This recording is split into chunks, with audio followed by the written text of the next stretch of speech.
Kathleen Lynch is 5 minutes. Thank you very much, Count Corla. Count Corla, I was a member of what is now deemed to be an old-fashioned system, the old health boards. But as old-fashioned as it was, basically, as members, we could hold both consultants and the administrators to account. And the people, in turn, could come to us directly as public representatives and tell us what their concerns were. So, in came a new broom. We're going to get rid of these old, tired administrations, and we're going to put in a new executive, new model, a new everything.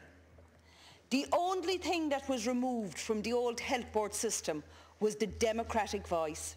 That's the only thing that was removed.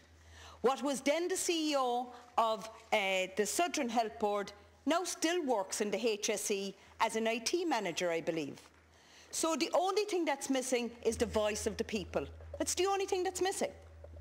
And that, to me, was ideological. I've no problem with ideology. I hold one myself. But that was the ideology of the right.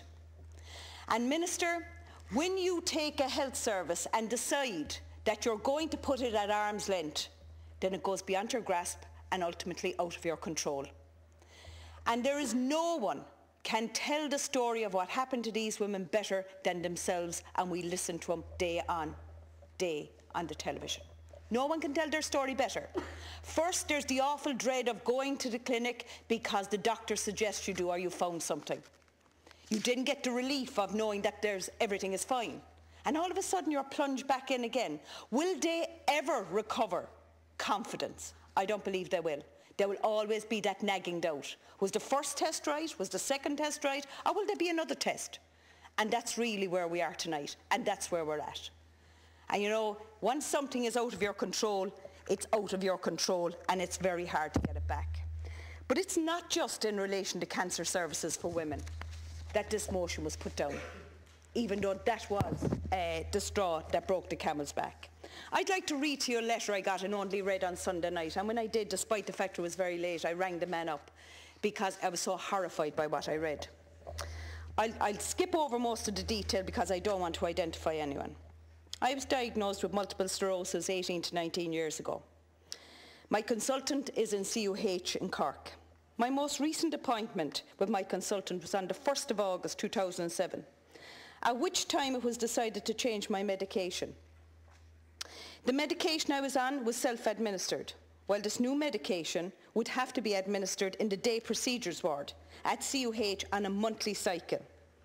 I was informed it would be necessary to forego all other treatment for a period of 8 to 10 weeks before commencing the new treatment. I was prepared to go without medication for the stated period.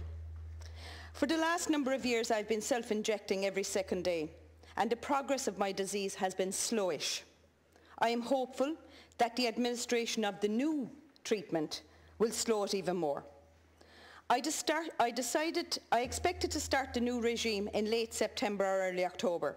It didn't happen. I asked when the treatment was scheduled to start, and I was told that a backlog had developed and no schedule was yet forthcoming. This was further exacerbated by the fact that the day procedure ward was closed for the school's mid-term break. Why a busy hospital ward should close to coincide with school holidays is beyond me. I'm reading from the letter.